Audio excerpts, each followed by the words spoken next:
அஸ்ஸலாமலைக்கும். Hi friends. இன்றைக்கி நம்ம வீட்டில் என்னடான்னா ஒரு ஃப்ரைடு சிக்கன் பிரியாணி தான். Onion chicken biryani. அதுக்கு மசாலானா வத்தல் பொடி, மல்லிப்பொடி, மஞ்சள் பொடி, இஞ்சி வெள்ளைப்பூடி பேஸ்ட்டு, தயிர் எல்லாம் எடுத்து வச்சு மிக்ஸ் பண்ணுறேன். சிக்கனே அதோட மிக்ஸ் பண்ணுறேன். 2 பல்லாரி எடுத்து நல்ல எண்ணெயில் நல்ல இதை மாதிரி பொன்னிறமாக பொரித்து எடுத்துக்கிடுதேன். எடுத்துகிட்டு அந்த விரவி வச்சிருந்த சிக்கனோட இதை மிக்ஸ் பண்ணி ஒரு 2 மணி நேரம் ஊற வச்சிருந்தேன். அதுக்கு 1 டம்ளர் அரிசி, பிரியாணி பாஸ்மதி அரிசிக்கு 1 டம்ளர் அரிசி எடுத்துகிட்டு அதில் பிரியாணிக்கு உண்டான அந்த மசாலா இலை, பட்டை, கிராம்பு, ஏலக்காய், பிரிஞ்சி இலை இதெல்லாம் தண்ணியில் கொதிக்க வச்சுட்டு அதுக்கப்புறம் அரிசியை நம்ம களைஞ்சி போடணும். ரெண்டாவது இந்த சிக்கனில் வந்து எண்ணெய் பொரிச்சதை மாற்றிட்டு அந்த குக்கர்லேயே தான் நான் அந்த சிக்கனை திருப்பி போட்டுட்டு தக்காளி 2 தக்காளி எடுத்துருக்கிறேன், ரம்பை இலை, மல்லி இலை, புதினா இதெல்லாம் அதோட ஒன்றா மிக்ஸ் பண்ணிக்கிட்டு ஒரு 3 டீஸ்பூன் மாதிரி எண்ணெய் எடுத்துருக்கிறேன். பாதி பல்லாரியும் போட்டிருக்கேன். நெய் 1 டீஸ்பூன் போட்டிருக்கேன். அதில் போட்டுட்டு தயிர் கொஞ்சமாக சேர்த்துருக்கேன். ஒரு 3 டீஸ்பூன் மாதிரி தயிர் சேர்த்துருக்கேன். சேர்த்து நல்லா மிக்ஸ் பண்ணி விட்டுட்டு ஸ்டவ் ஆன் பண்ணி விட்டுற வேண்டியதான்.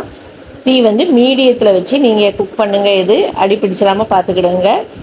ஏன்னா நம்ம தண்ணி எதுவுமே நம்ம சேர்க்கலை. இந்த எண்ணெய், தயிர் இதோட எசன்ஸ் தான் இனி நல்ல நிறைய சேர்ந்து வரும். ஆயில் மாதிரி சேர்ந்து வரும் பாருங்கள். அதுலேயே நல்ல எண்ணெய் பிரிஞ்சு நல்லா வரும். இதுதான். அதுக்கப்புறம் இங்கே என்னடான்னா தண்ணி கொதிச்சிருச்சு எல்லாம் போட்டு. இனி இதில் அரிசியை களைஞ்சி நான் போட்டுருந்தேன்னா போட்டுட்டு இது குக் ஆனதும் இது குக் ஆகிறதுக்குள்ள சிக்கனும் குக் ஆயிரும். ஒரு 20 நிமிஷத்துக்குள்ள சிக்கன் குக் ஆயிரும். மூடி போட்டு வேகட்டும். நீ பாருங்கள் சிக்கன் எப்படி இருக்குன்ட்டு. நல்ல கிரேவி மாதிரி வந்திருக்கா. தண்ணியும் ஊற்றாமல் இது நம்ம சேர்த்து அந்த தயிர், எண்ணெய், நெய்யில் உள்ளது மட்டும்தான் அதில் சேர்ந்துருக்கு. இதுக்கப்புறம் நம்ம ஃப்ரையும் பண்ணிடலாம்னு சொல்லிட்டு ஃப்ரைக்கு ஊற வச்சிருந்த சிக்கனையும் எடுத்து நான் ஃப்ரை ஒரு பக்கம் நான் வேக வச்சுருக்கேன்.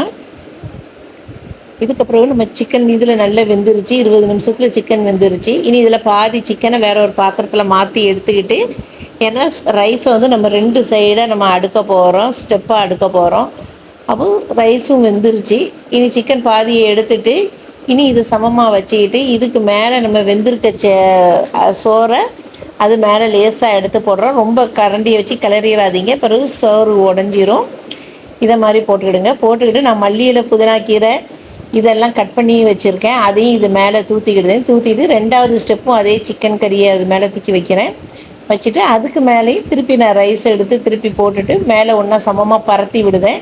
விட்டுட்டு அதுக்கு மேலே நம்ம திருப்பி நம்ம புதினாக்கீரை, மல்லி இலை அதையும் போட்டுட்டு நெய் ஒரு 2 டீஸ்பூன் அது மேலே ஊற்றிட்டு மூடி போட்டு மூடி வச்சிட வேண்டியதான். நம்ம நெய் ஊற்றுறதை எடுக்கலை, இப்போ நான் எடுத்திருப்பேன். நான் நெய் அடுத்ததில் எடுத்திருப்பேன்.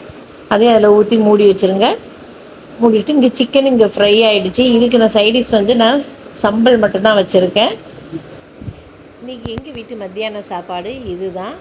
இந்த வீடியோ உங்களுக்கு பிடிச்சிருந்ததுன்னா சப்ஸ்கிரைப் பண்ணுங்கள், லைக் பண்ணுங்கள், ஷேர் பண்ணுங்கள், கமெண்ட் பண்ணுங்கள். இப்போ ரைஸும் சோறும் நல்லா வெந்துருச்சு. ரைஸும் சோறும் இல்லை, ரைஸும் சிக்கனும் நல்லா வெந்துருச்சு. இனி நம்ம சாப்பாடு பரிமாறலாம். ஒரு பேப்பர் இலை தான் எடுத்திருக்கேன். அதில் நான் சம்பல் வச்சுருக்கேன், இந்த சோறும் வச்சுருக்கேன், சிக்கன் ஃப்ரையும் வச்சுருக்கேன். இந்த வீடியோ உங்களுக்கு பிடிச்சிருந்தா லைக் பண்ணுங்கள், ஷேர் பண்ணுங்கள், கமெண்ட் பண்ணுங்கள். அலைக்கும் சலாம்.